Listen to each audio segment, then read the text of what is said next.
The Eurovoters project is a school project. So basically the ultimate beneficiaries, the individuals who will gain most, intended beneficiaries are our youths, because it's in the sixth form, the 15 to 18 age gap. However, really Eurovoters applies to everybody because it is about critical voting literacy. Speaking of Malta, but of course there are different contexts, but the human element remains that when we vote, we do not only vote with our minds. We all have baggage, we all have emotional baggage between us, family, values, and also the critical voting literacy is being aware of how you vote and why you vote in this way and why your parents and people around you vote in that way.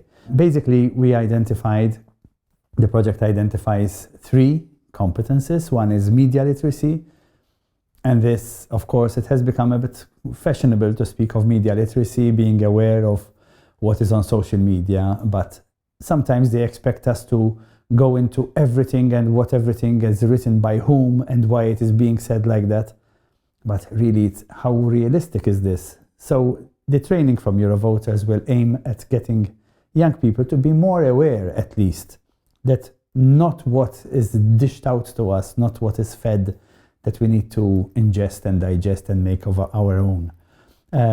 Also, media literacy means that we listen to other views, we watch different media, we don't watch only the channel that speaks our language and vocabulary maybe. Then the other literacy is socio-emotional literacy, which starts with self-awareness about why we react in a certain way on certain topics, being aware also of why others discuss, why other people get more heated up about a topic like migration, integration, unemployment, COVID, what sparks off this emotional charge.